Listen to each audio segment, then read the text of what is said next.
Oops, my microphone wasn't on. What's up? How's it going, everybody? Sorry that I'm late. Technical difficulties in the form of my allergies.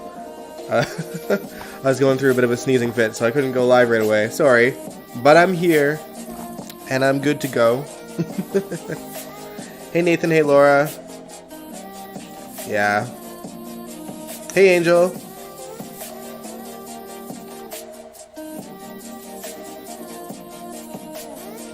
Hope you're all doing well. Allergies aside, I'm doing good. Allergies are just a part of life for me, so it is what it is. But yeah, it was like crazy windy over the weekend, so allergies have been kind of bothering me all day. Hey, Sandy. But yeah, it's been super fun.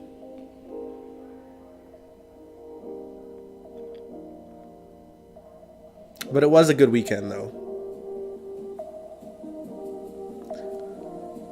The deeper we get into fall, they should go away. Yeah, they should, but it was crazy windy, and we still have, like, you know, pollen and stuff over here. Because it is fall, but it's the beginning of fall, so we're just transitioning out of summer. So there is still pieces of summer left, which means there's still pieces of my allergies left. But, you know, it's getting cooler and cooler. It was actually a pretty warm weekend this weekend, but you know, the wind kind of kicked my ass. And we took the dog to a dog park, so I was out, you know, outside a lot during Saturday, which is why I'm here today like this. But it's okay. It'll subside.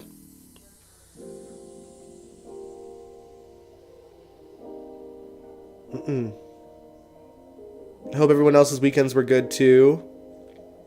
We actually had a going away party for my friend Jeremy on Friday, and it was nice. It was just, you know, a bunch of us, like all the close friends, kind of hanging out at the jam space and drinking, and, you know, Jeremy got on his guitar and started playing songs as well. We all had emotional hugs. I didn't get home till like 6 in the morning, Saturday morning. And, but it was good. It was good. It was a good send-off, in my opinion. And then last night I went to, like, a leather harness party, which Edmonton, like, almost never does, but there's a group that's kind of doing it. That have been doing it, I think, most of the year, but I've never gotten to attend one. And since I was in Montreal, and since I'm going back to Montreal, I kind of wanted to compare a little bit, just to see what it was like.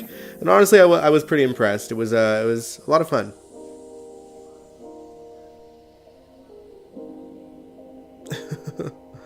On the second day of fall, it decided to be 65 degrees the whole day.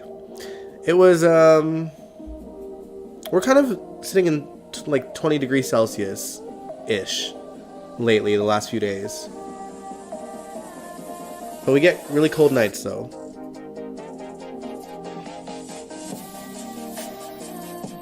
But I'm sure, you know, as we get into October, it's gonna get a little bit colder.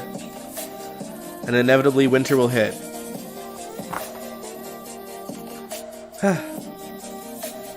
But yeah, lots to discuss, isn't there, for General Hospital? I don't want to stay too long, just because my allergies. You know, I want to get some rest. But, I mean, we obviously got to talk about it. There's been a death. There's been some reveals. There's been another victim of this hook killer. Are we really going to call this person the hooker? we need a better name. Like, they need a name. Like, you know, text message killer. We can't just be like the hooker.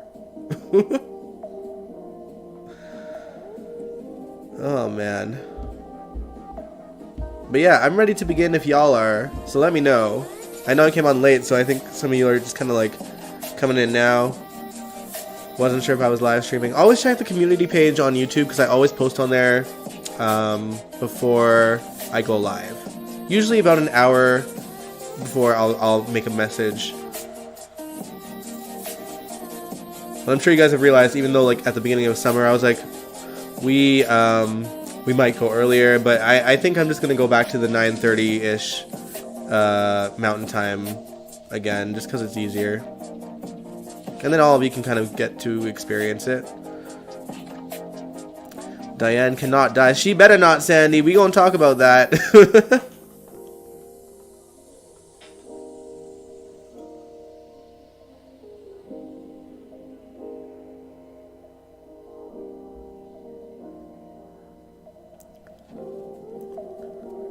(20°C or 68°F isn't bad. Yeah, it's honestly, that's pretty warm for this time of year.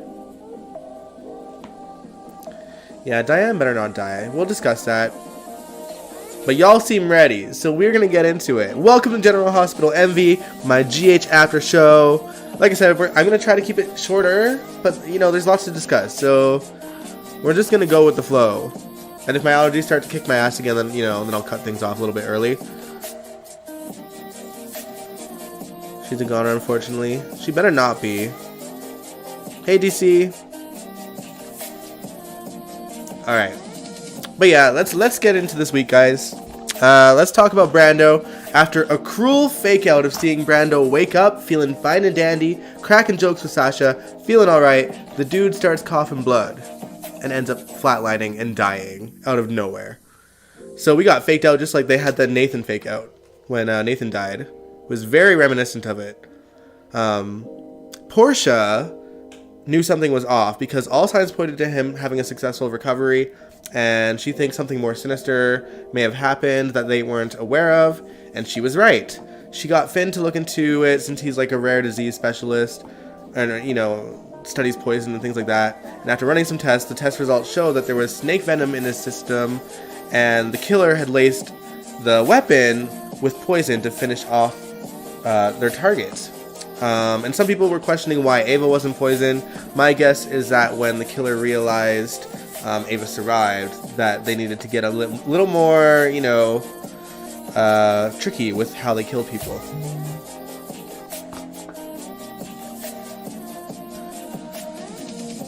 Hey, Jacarius. Angel, you said Sonny got on my nerves talking to Diane. I wanted to myself dealing with him. Yeah, we gonna get into that too. We gonna talk about that. That's what I'm thinking, Angel. That's exactly in my notes. Because they're gonna expect it that time. But yeah, now Finn had overheard Jordan and Sonny talking about how the weapon that was used for both Brando and Ava was a hook, and he mentioned it to his father and Alexis, who decided the public should be made aware that there is a serial killer on the loose. So she wrote an article in the paper announcing there was a serial killer on the loose, which pissed off the police commissioner because, they gave him a platform and blah, blah, blah. She was mad and trying to figure out who leaked it.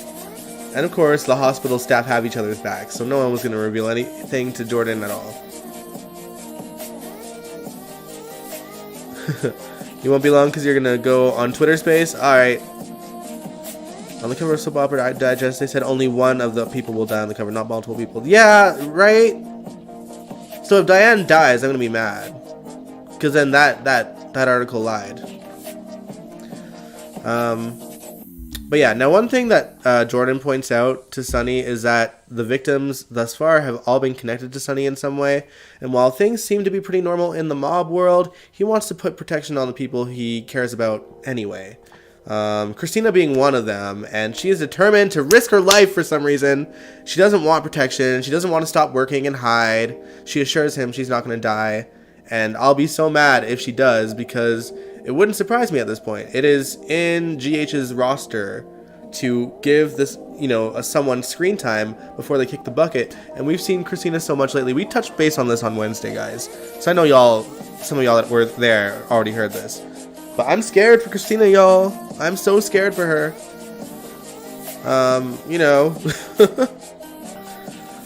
Someone else gets close, or someone else close to Sonny does get targeted, though, and it's Diane freaking Miller.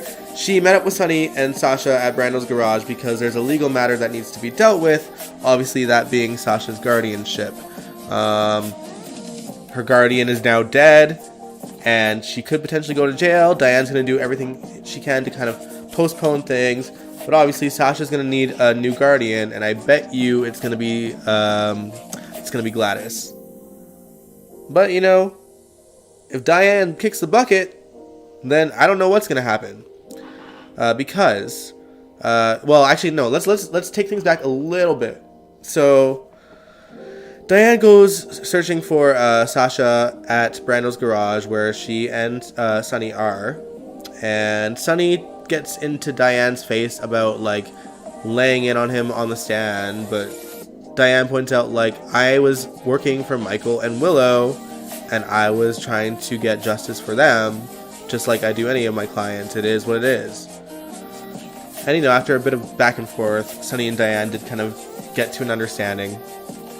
You know, she has been through thick and thin with him, and she even points out she's done everything for him but bury someone in the Pine Barrens. I did like that line.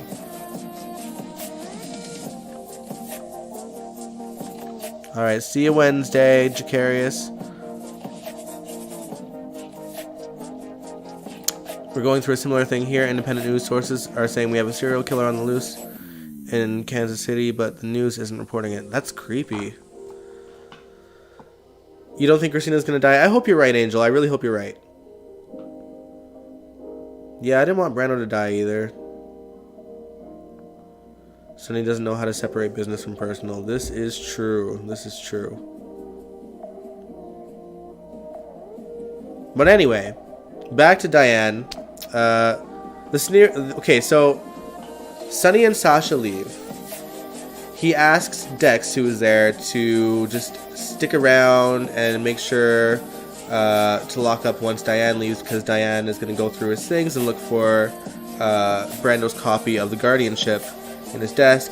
And while she is looking, Dex suddenly vanishes and the killer appears and sneaks in behind her. And while we didn't see the attack on the episode, in the preview they do show Diane on the floor, unconscious and bloody. So we know that she gets attacked. But as you pointed out earlier, Angel, I think, and I'm hoping that Diane will be fine, because at least this time the doctors in GH know to check for poison. Because as long as they know that she was attacked the same way by the guy with the hook, likely so, then they're going to check for the poison instantly, and hopefully they'll be able to take out the poison and heal the wound.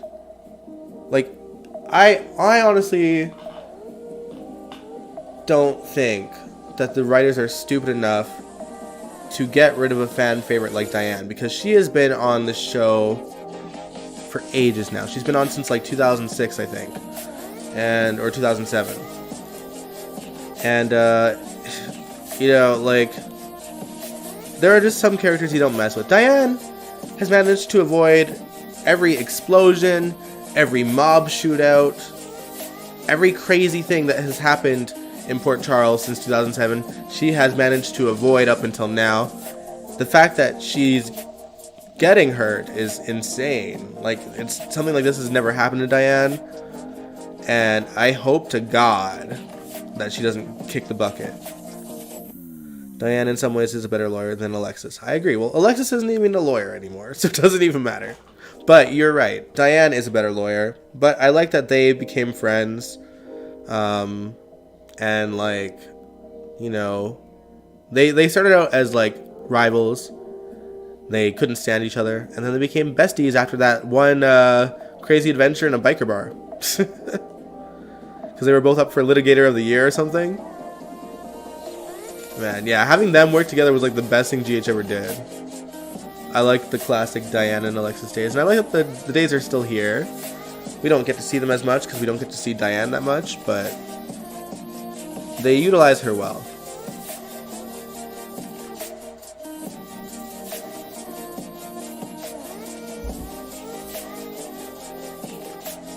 But yeah, like I was saying, Dex was left alone with Diane so he could lock up the garage once she leaves, and was nowhere to be found when the killer appeared.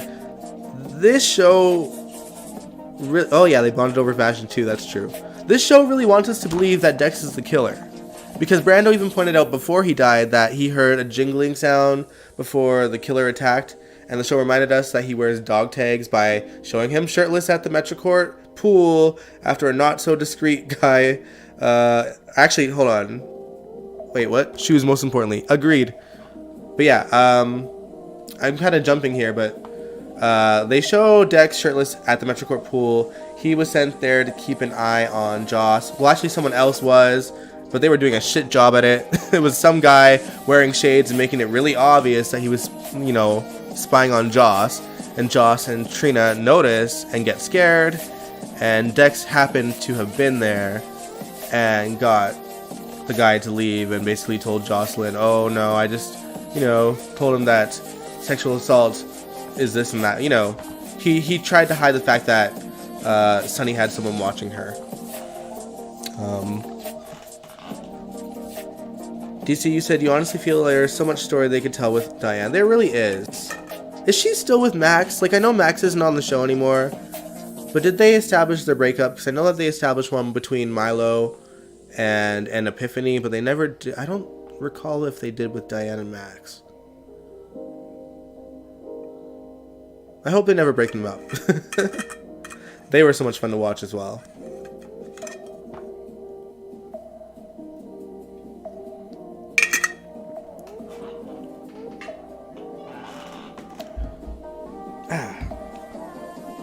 But yeah, Sunny also managed to get a hold of Carly, who is still in Jacksonville, Florida.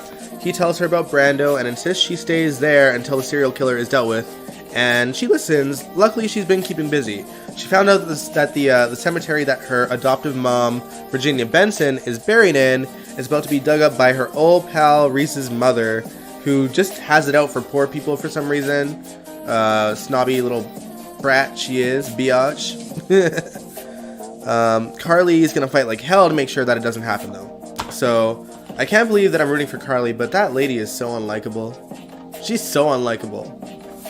You don't mess with a damn cemetery for real estate.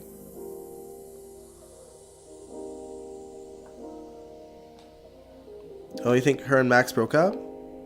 That's possible. I mean, they show her so rarely that, I can't really remember. Hey, Albert. Oh, you liked Max and Diane too, Angel? It was different. Usually Sunny beds his lawyers, but Diane was smart and bedded Max instead. Yeah, you bed the help, you don't bed the mobster. Oh man. Yeah, I mean, that's a badge of honor for Diane. The fact that she is a lawyer that has not slept with Sunny or fallen for Sunny, she does not take any shit.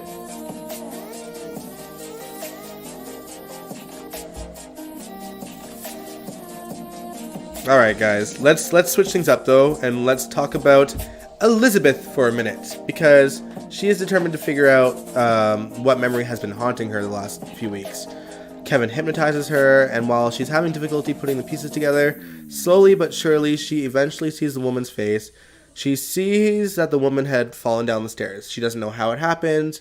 She knows that there is a man on the top of the stairs that could be Jeff,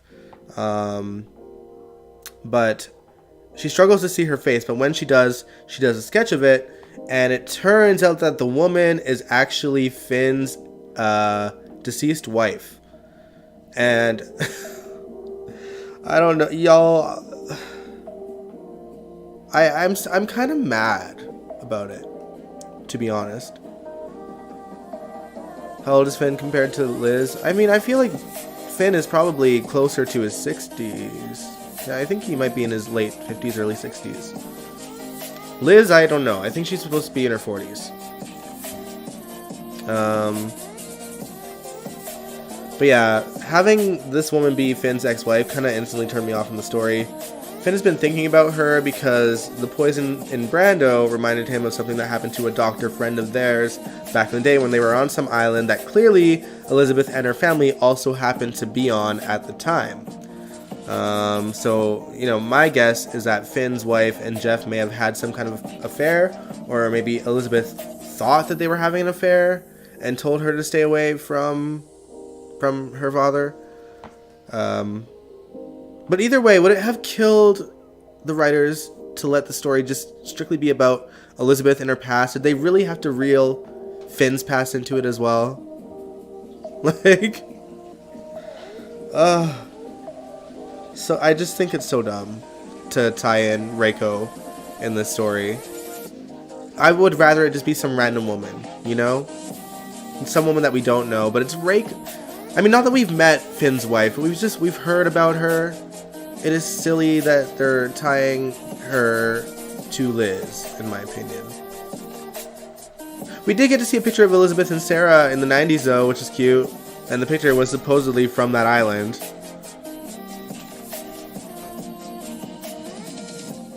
You feel like there's a retcon in Finn's wife's story. I don't know if it's a retcon. I mean, I don't think that the woman is dead. They can't retcon like a whole, like Finn's whole backstory, you know what I mean? Like, we know that she went through a disease that she got and that he tried everything in his power to cure her from that, and he couldn't. So I don't think they're going to retcon that. I hope Liz's father didn't sleep with Finn's wife. Now she's with Finn. Yeah, but you would think that, with that said, that Jeff would be showing more interest in Finn, right? Because, like, while he's reached out to her, he hasn't really asked about Finn. I'm sure he knows that they're together.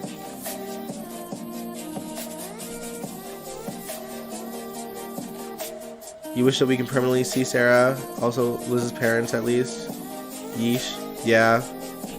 I think there's a chance that we might see Sarah soon, because if they're showing her picture, and, you know, there's a very good chance that we might see her make an appearance. We know that Finn tried to reach out to her before, so it wouldn't surprise me. And if they manage to bring the original actress back, then hey, then that's cool. I mean, they haven't showed a picture of Jeff, right?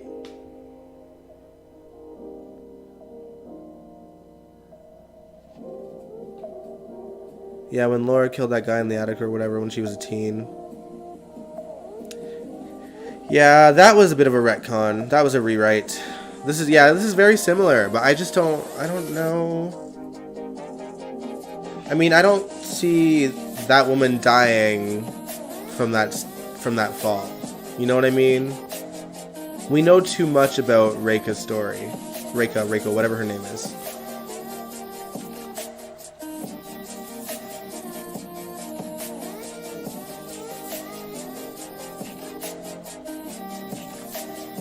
Oh, hey, Hal. Okay, that's what you were responding to. I was wondering why you were bringing that up, Angel. I missed Hal's post. Yeah, it is very similar, but I just don't think that Elizabeth killed his wife. She blocked it out for some reason, but I don't think that she was dead because of that. If they rewrite Finn's entire backstory, then I'll be even more pissed.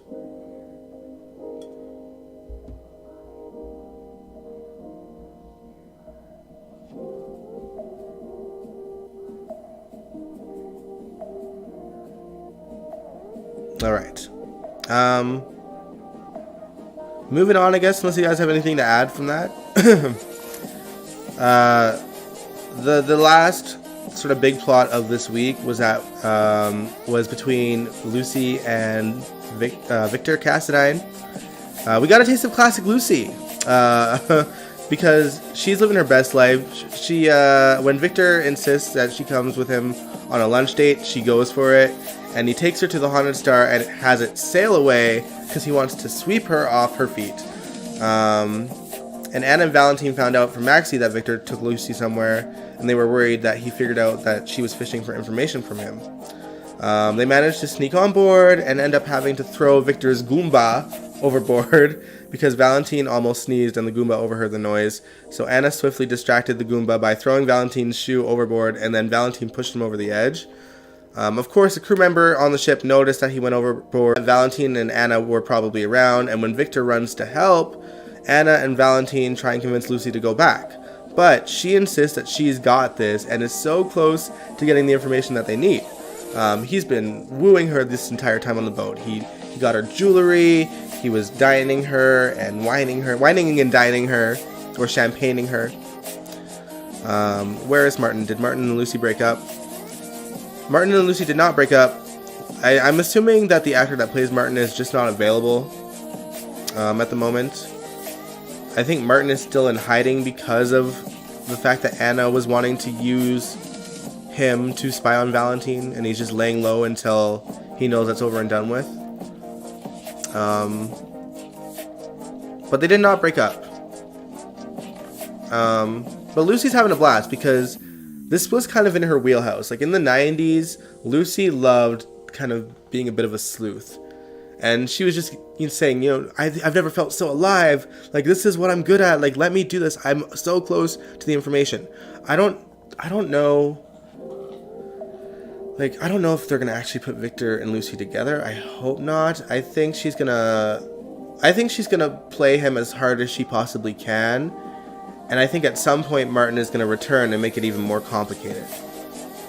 Because, she loves Martin from what we can tell. And she's just doing this because of Anna. But, for a second they had me going. Doesn't it look weird that Lucy is sort of dating Victor, or at least openly flirting? I mean, she's doing that because of Anna, though. Like, she knows that Victor is into her. And, while I did think at first that, like, maybe she's falling for him, but, like, as soon as she said what she said to Anna and Valentine, I was like, oh, yeah, this is kind of, like, classic Lucy for her to do this. Albert, you said, I'm happy they're giving Lucy something to do. Yeah, I agree. Like, obviously not this past year or the year before, but the last years before that, they just really brought her out for the nurses' ball. And as much as I kind of miss the nurses' ball, I'm glad that they're actually giving her a story, giving her something to do. Because, Lucy was always so much more than just the host of the nurses' ball. She had a lot of, good storylines, and she had a good romantic pairing in Kevin back in the day, and she was very heavily involved in a lot of stories back then. So it's nice to see her in like a major storyline on GH. Now, having said that, they have been dragging out this Victor storyline for a year now. He's been saying something big is coming for a year, and we're still waiting. Like, Martin wouldn't think this is cheating. Well, Martin doesn't know yet because he's not in town, right? But that's what I'm saying. I think once he does get back to town and sees what's going on, he is, of course, going to, step in and be like, what the hell, Lucy?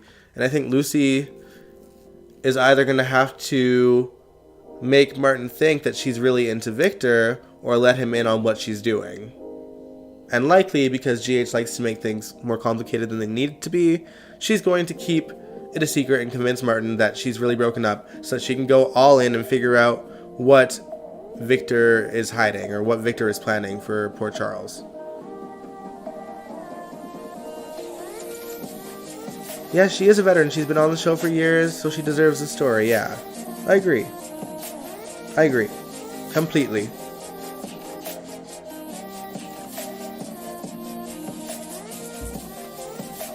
But yeah, it's I think the scenes on the Haunted Star were actually my favorite.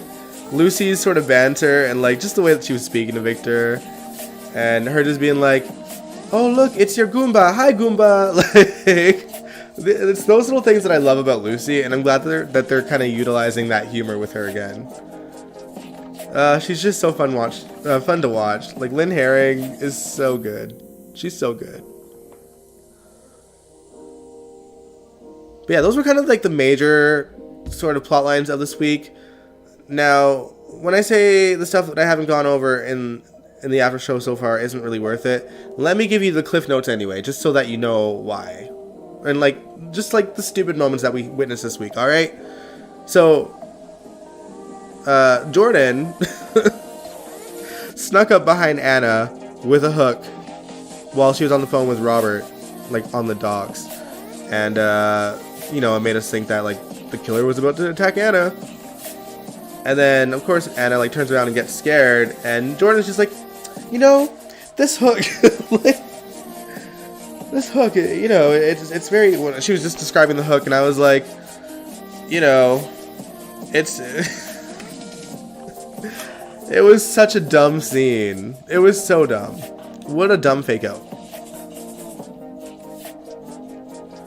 Am I doing a GH reaction video with classic GH stuff? I do that on Wednesdays. Every Wednesday I do reactions to classic GH storylines. We've been watching for most of the last few months, except for August because I was gone for a month. The Mexican storyline from 1984 or 1985 with Luke and Laura and Robert and Holly and Duke, or not Duke, oh my god, Sean Donnelly. So we've been watching that story in its entirety. And we're almost done. At least the major part of the storyline that takes place in Mexico with the Aztec princess jewels and everything. But yeah. I love that. Although I'm not sure what we'll react to next. I don't know if we'll react to, like, another story. But sometimes we'll watch, like, random classic scenes just sporadically. But yeah, every Wednesday we've been doing that. And that actually started at the beginning of the pandemic because GH went off the air. And I was like, well, I might as well react to some classic scenes. And it wasn't actually a live stream before. It was just, like, videos that I would upload, and then once I started live streaming, I turned it into a live stream, which has been great, because then I get to interact with people more, which is a lot of fun. Other things that happen that aren't really worth talking about, but we should mention anyway. Chase singing. Need I say more?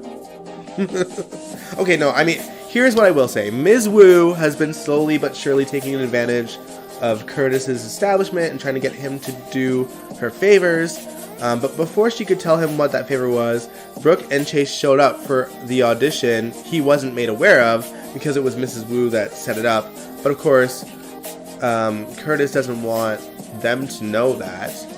And Ms. Wu kind of plays along and says, oh, I'm just actually here looking into booking a party here, and I'd like to see the acoustics in case I hire a singer, blah, blah, blah. You know, she covers her tracks.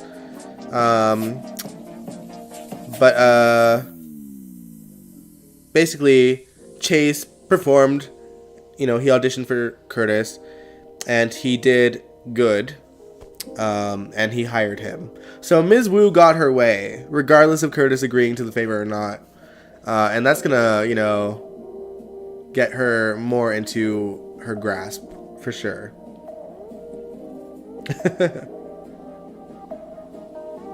We gotta watch Caleb and Livy around Halloween. I'm down for that, honestly. I think that we'll wrap up the story before the end of October, to be honest. So it's definitely we can react to some Port Charles for sure.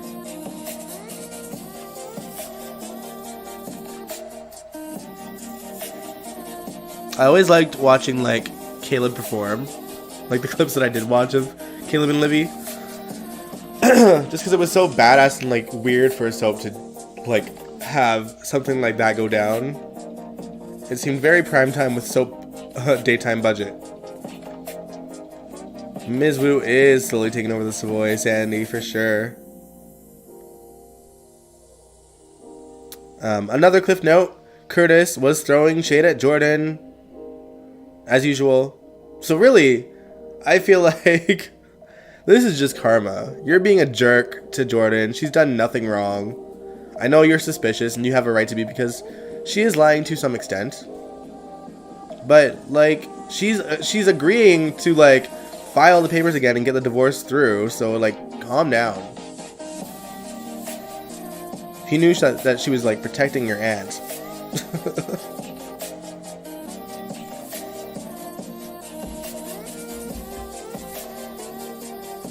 Ooh, another cliff note. Ava still wants Nicholas.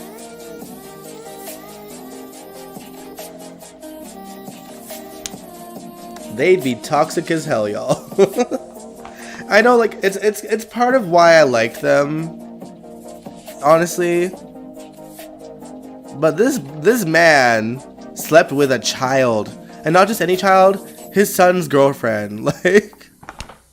And on top of that, it's the girl who made a girl that she sees as a daughter's life a living hell. So, I don't know. I don't.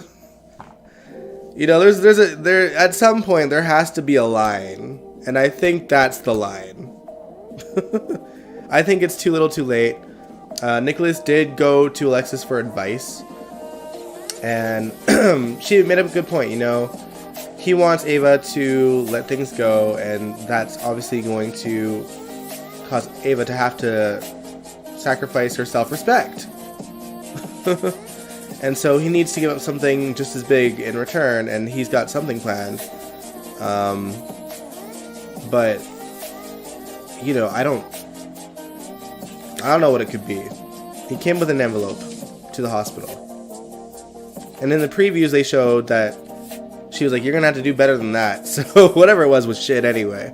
We'll find out on Monday, I guess. You're over Nicholas and Ava unless Tyler Christopher returns as Nicholas. I would like to see Tyler return. It sucks because he's probably not that trusted in the business because of how things ended when he, you know, was deep into his alcoholism. He's obviously gotten better. But I think, you know, I think a lot of shows aren't going to be as willing to welcome him back just because it could possibly happen again. Hard to say.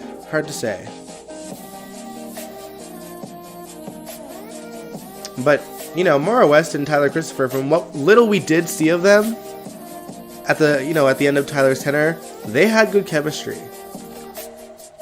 It was just unfortunate that, like, you know, it was just his time was done with the show. So, what can you do?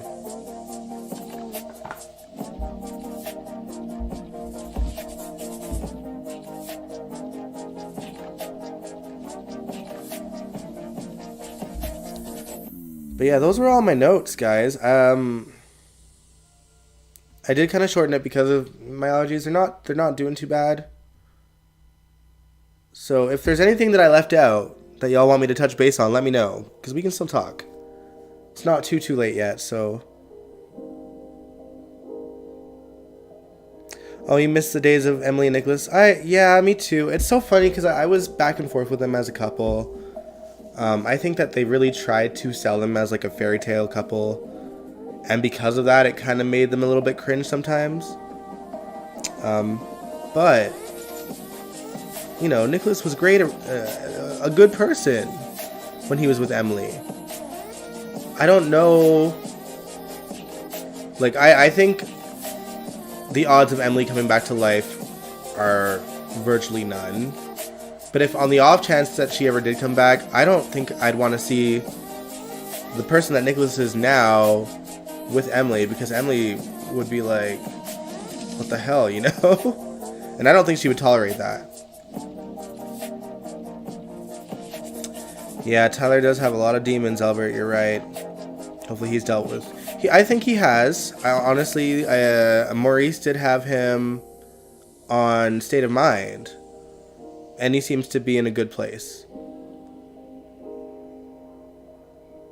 They were only a fairy tale couple because Nicholas is literally a prince. True.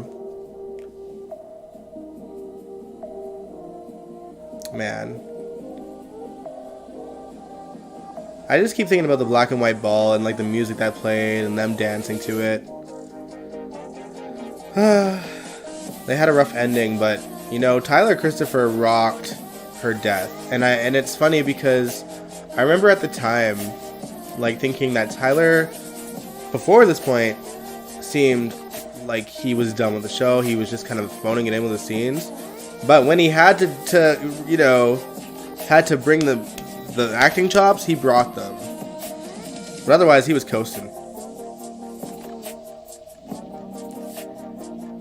Yeah, glad Tyler isn't homeless and on Skid Row anymore. Yeah, Tyler's getting his life back together. I just think, again, I try to think of soaps and networks being a business, and as a business, it might not be worth the risk to bring him back. You know what I mean? Does he deserve a second chance? Absolutely, I think he does. But I understand why networks maybe not want to hire him. Just a liability factor.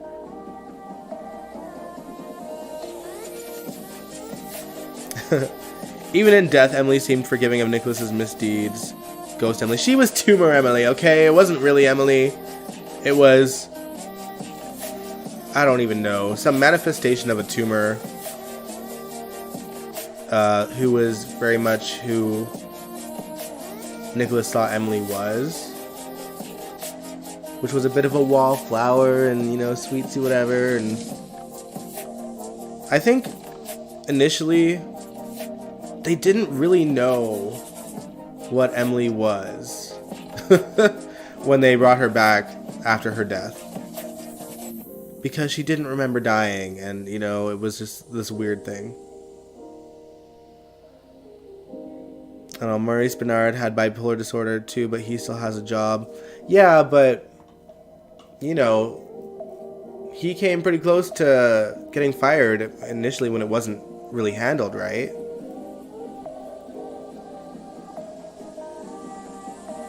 But I think as well, Maurice had much more of an advantage in the sense that he was a much more major character on the show than someone like Tyler and Nicholas was.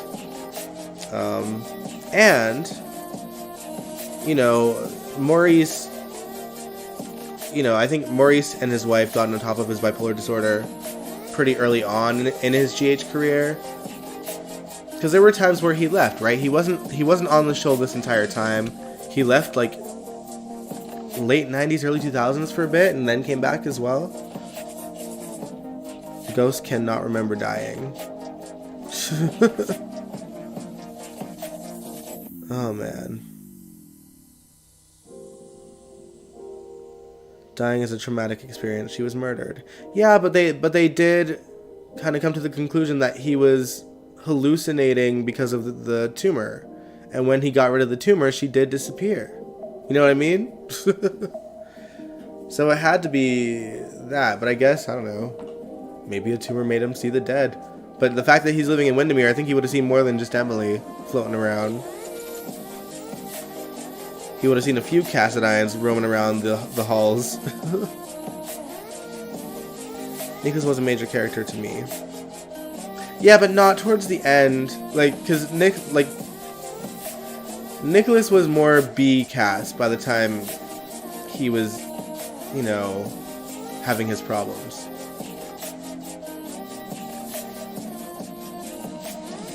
So, I don't know. And the fact that Nicholas has been played by other people before too, like, I think that also maybe why the showrunners may not think that it's worth the risk in hiring Tyler Christopher again. And also, you know, it's not that I think that Marcus does a great job as Nicholas. It's just that the writing for him is atrocious, but he acts it out just fine.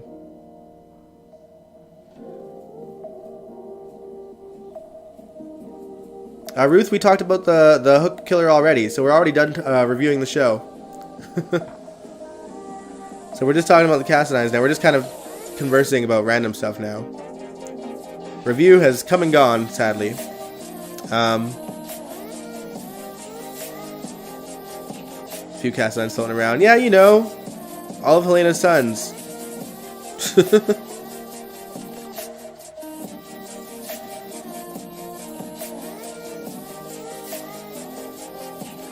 They tried to bring her back, Rebecca,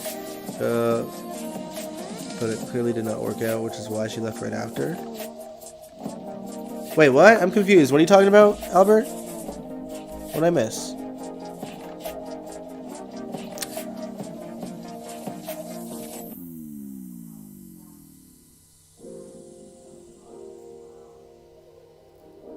Oh, Rebecca Shaw. Sorry, it took me a minute there. I was like, what do you mean, Rebecca? Yeah, they brought her in as Emily, and then so they killed Emily off to bring Natasha back as Tumor Emily. And then when they got rid of the tumor, they brought her on as Rebecca Shaw. So it was like, why kill her off? Why kill her off? It was so dumb. Yeah, it didn't work out. She was around for a year, right?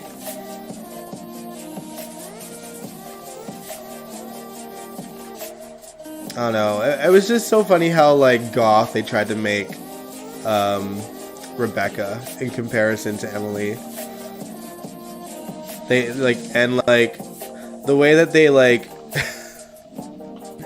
I'm assuming this was Natalia's choice, but she, like, deepened her voice for a while.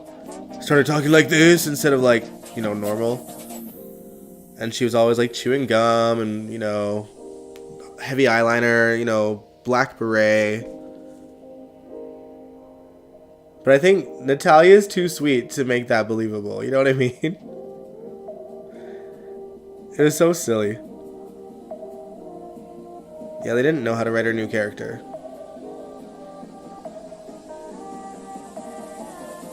Yeah, I love that they had her leave with Xander's doppelganger too. That was funny. It's just funny to think that somewhere in the world, a guy that looks like Xander and a girl that looks like Emily are just living their happily ever after somewhere. And God forbid if someone just accidentally runs into them that doesn't know about their twins or doppelgangers. Emo Emily. Mm-hmm. Yep, emo Emily.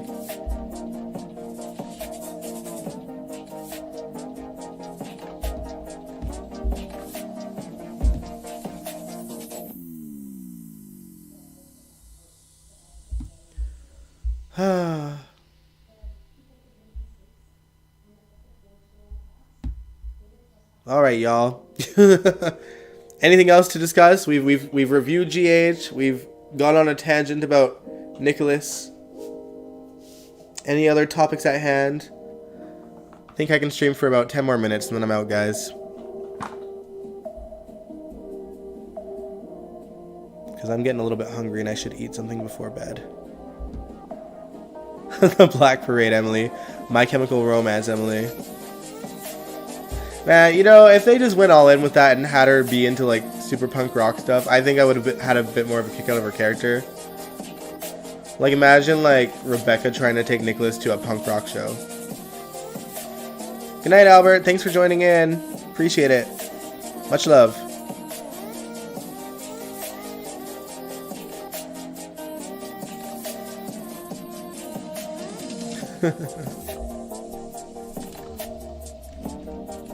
Yeah, Rebecca really could have spoke to me as a character back then if they went all in with her goth vibes.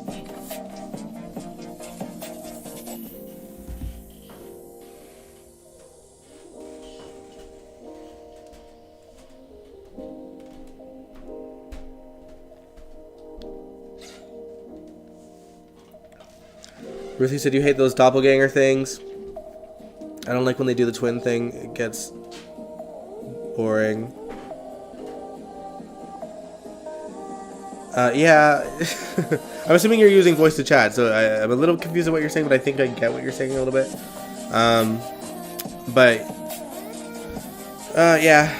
I mean, they did a twin with Nicholas too, right? With what was the character's name? Connor Bishop, who just happened to look like Nicholas. And then Emily had one, and then Xander had one.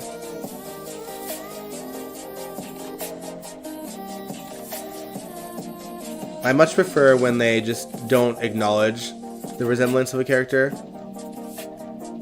Because they didn't acknowledge it with Franco and Austin, which I actually really appreciated. They didn't, they brought it up with, John McBain and I don't know, did they? They weren't allowed to mention John McBain.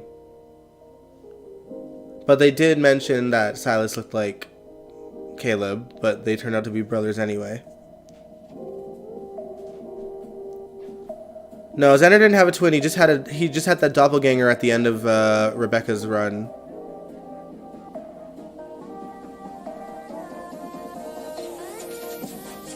Yeah, Connor was ick. And like, so, what a messed up story to tell. Like, for, you know,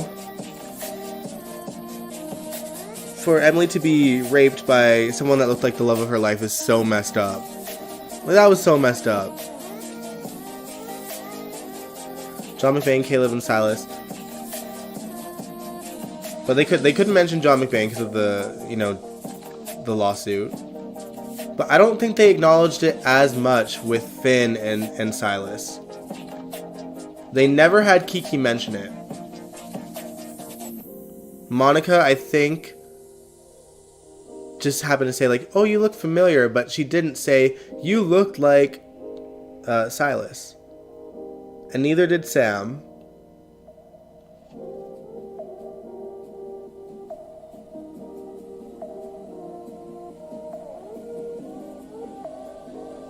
But yeah. I don't mind when actors will go and then come back as a new character. I prefer it when it's done with a large gap of time in between. Like, it did kind of annoy me that we seen Michael Easton kind of come and go so quickly. You know, he was back within a few months. Roger Howarth was back within like 2 months. But when it was something like, you know, Sarah Brown coming in as Claudia Zakara, that's several years of a gap. And Laura Wright was already very much established as Carly, and, you know, it was easy to kind of separate her from Carly. And, you know, the fact that she had her hair dyed brown did also helped as well. And, you know, I think that Sarah did a really good job with Claudia and not really making her like classic Carly. And that's just a credit to her talent. Not every actor, in my opinion, can pull off playing different characters. And that's when you can kind of tell when an actor might not be as good as you would think.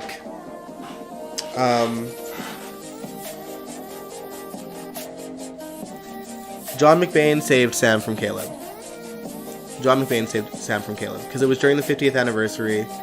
It was before GH got sued. It was like 20 leading up to the 50th anniversary, before the lawsuit actually kicked in. John McBain was the one that saved Sam from Caleb.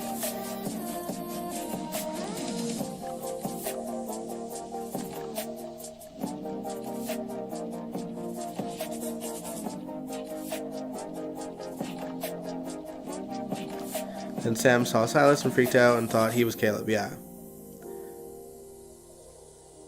they pointed out that McBain and Caleb looked alike, but they did, like, once the lawsuit happened, when Silas appeared, he just looked like Caleb, and they didn't mention John because they couldn't.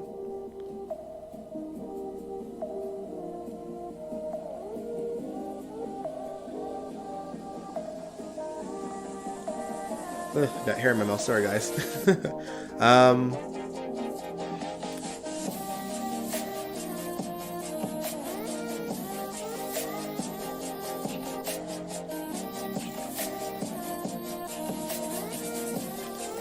Ruth, I'm still a little bit confused on what you're saying there. Sorry.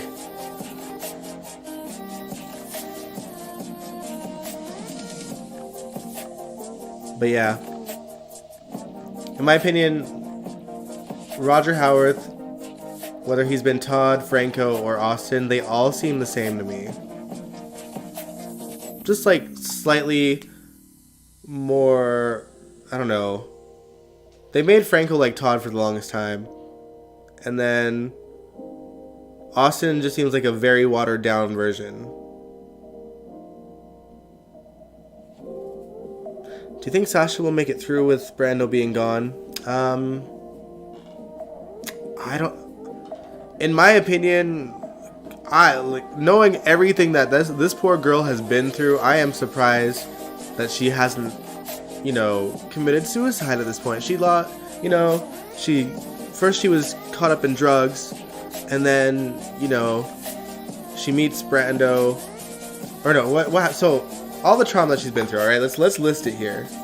So she breaks up with Michael because Sasha and Chase decided to pretend to be in a relationship to get them together so that, whatever. And so she gave up her, the love of her life at the time just to, I guess, have them be a united front for Wiley and be okay with getting married and stuff. And then they get her addicted to drugs, and she almost has a heart attack and almost dies. She meets Brando, falls in love with him, instantly gets knocked up. They get excited about their life together. Then she loses the damn baby and gets addicted to drugs again and gets herself in more and more trouble to the point where she needs a conservatorship. And then, as soon as he becomes the guardian, Brando gets instantly killed. Like, I would not want to be in Port Charles. At the very least, as much as I have nothing against the character of Sasha, but realistically, I would not. If I was in that situation, I would never. I would have to leave town for good. All the bad memories that this poor woman has had in this town, I would have to leave. There's nothing. Yeah, she has friends here, but there's too much pain, and I would be out of there.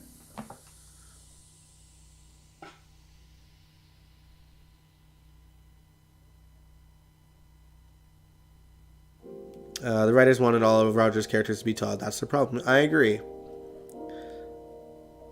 I feel like she might join the Michael's Dead Girlfriends Club, but Willow might beat her to it. Guess we'll find out. I think... I know Michael and Willow have their fan base, but I don't think that it's as well received as the producers and writers were hoping.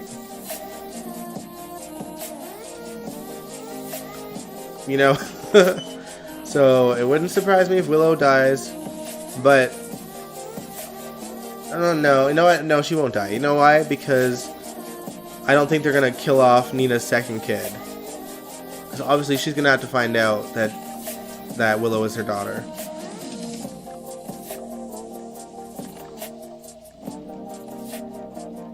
But yeah, I can totally see Sasha just deep diving into drugs and, overdosing and dying.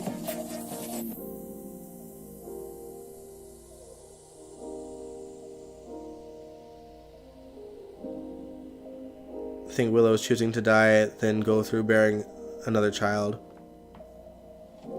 I mean, I get, yeah.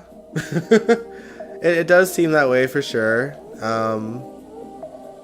But I just don't think that she will die. I think that she'll come pretty damn close. And I think, Willow will need some kind of blood donation, and that's how they're going to get the ball rolling on Nina being her mom, and that's going to end up saving her.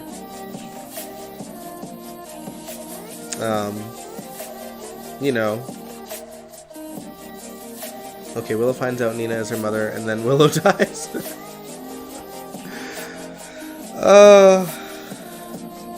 Wishful thinking. I don't think that they'll do it. I really don't think that they'll do it. Because, Willow and Nina will have some things to work through. And I don't see them bringing Nell back to life. So they're going to bond, and then Michael's going to take issue with it, and that's going to be the next sort of hobble, or complication in Michael and Willow's relationship. Trying to navigate having Nina, who destroyed Michael's family life, be an okay person in their life, because he has to play nice because that's Willow's mom.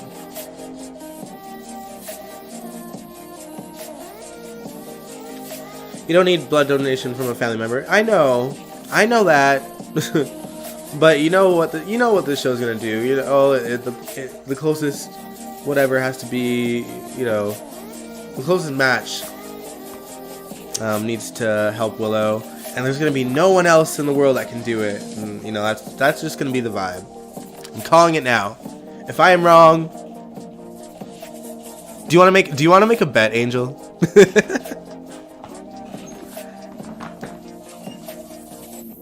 Let's make a bet. If you're down. If what I just said doesn't happen in the way that I think it'll play out, the show is a hot mess when it comes to practicing medicine. Yeah, I agree. But yeah, if this story doesn't play out exactly how I'm predicting it, I will do something of your choice on the live stream. Whether it's reacting to something that you want to see, or something bad, like taking a really bad shot on stream that I hate. But the choice would be yours.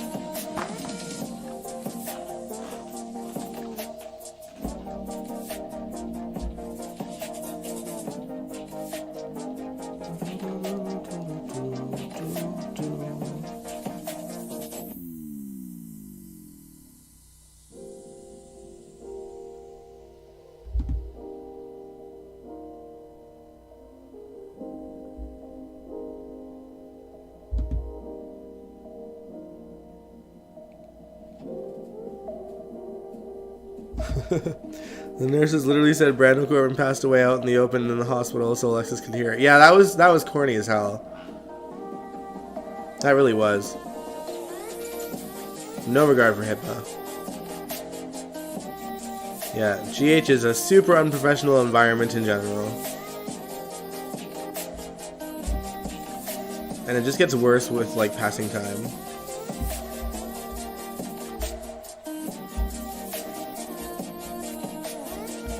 Like, you'll play something down? No, we're talking in a year from now. In a year from now, if what I predict doesn't happen, then I will gladly take a shot of a drink that I don't like, or I'll just have like a live stream where we can just watch clips of your choice or something. We'll make that kind of deal. This is a long haul bet, okay? A long haul bet. Because y'all know how long these storylines take to play out in the first place. But I don't see this being more than a year because Willow's been pregnant for a few months, and I think that likely the reveal will happen before she has that baby. But we probably likely have at least 6 or 7 months to sit through this. Because Willow ain't even showing yet.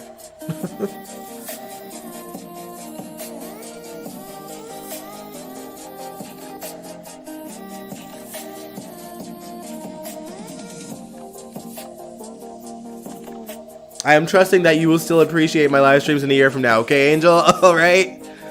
Alright?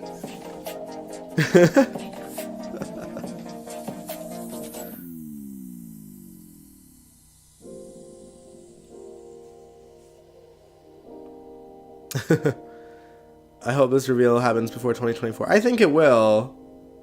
Like I said, I think it'll happen before she even gives birth, or maybe as she's giving birth. That is my guess.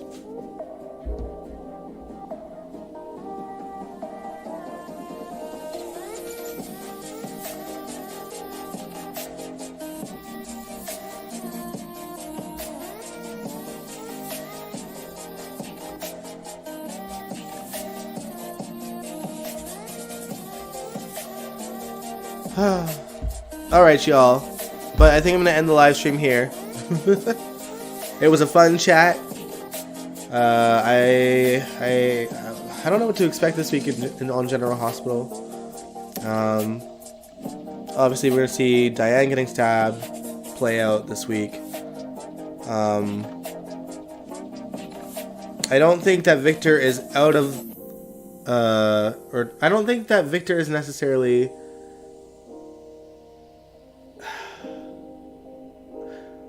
I think he wants to trust Lucy because, you know, his lower half has been doing his thinking for him.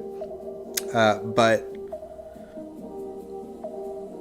he's also very smart. So if he catches wind that she's fishing for information in a, in a way to help Anna and Valentine, then who knows? They have been talking about Nina's child ever since Nina came on the show. Willow was the original daughter anyway. That's why Nina and Willow had so much angst. Yeah, like that's, I think most of us, even though General Hospital After Show was like not in live stream form at that point yet, I think most of us collectively called it the second they started to argue that this girl Willow was Nina's child. And I don't know why they decided to make Nell her child. It seemed really, I don't know if it was just because we predicted that it was Willow, and and then the writers were bitter about it. But they really put themselves in a hole because they killed Nell off, and Chloe. I think likely what happened is that the producers counted on Chloe wanting to come back at some point eventually, and Chloe's sticking to her guns. I think she's down for a guest appearance here and there, but I think she's over being on GH full time. And so they undid what they switched,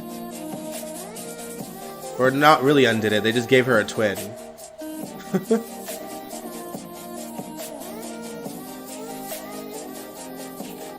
The writers were pissed that they were right and they are predictable. Yeah, but at least it was like post Ron Carlivati, so it wasn't like, it didn't come across as spiteful in a way.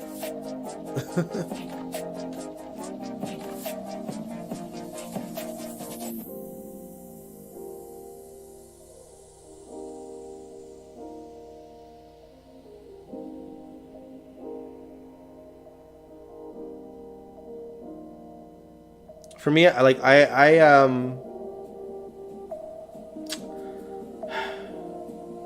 never forget Willow's reaction to the lovely dollar store necklace, the heart one, when she first seen it. She reacted to it like she knew what it was. Ron is a drama queen for sure. Ugh. It was like watching a toddler throw a tantrum every time the writers. It was like watching Ron throw a childhood. I can't even talk anymore, guys. I'm sorry.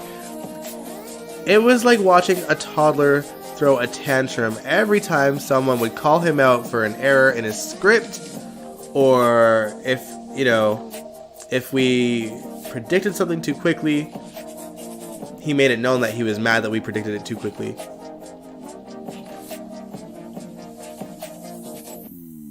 And he really faced the wrath of like GH fans, especially the long-term fans, because he was undoing so much history that we all saw. Where's Willow's Kmart necklace? It has to be somewhere. We know damn well that she is aware of this necklace for some damn reason. You know what I mean?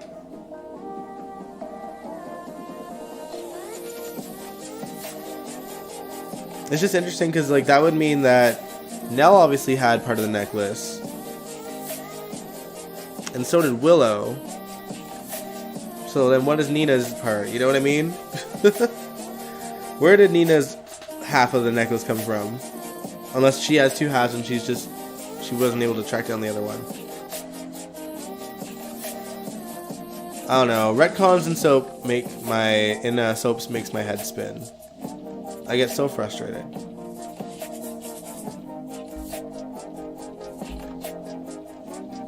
Alright, y'all, but now I'm being serious. I have to end the stream so I can eat something and then go to bed. But thank you so much for watching, guys. Thanks for joining in the live stream. I had a lot of fun today. Allergies aside, I always love chatting with y'all about GH. Stay tuned Wednesday because we're going to be watching more of the General Hospital Adventure in Mexico 1985, I think it was. Alright, but yeah, have a good night, y'all. Whoop. Good night. Yes, good night, everyone. Thanks for watching. If you liked this live stream, give it a big old thumbs up. Subscribe if you want to. I'd really appreciate it. If you're new here, thanks for joining in. I'm usually a lot more, you know, excited and upbeat. I swear. I'm just tired and my nose is twitching because of my allergies. But yeah, peace out, guys. See you Wednesday.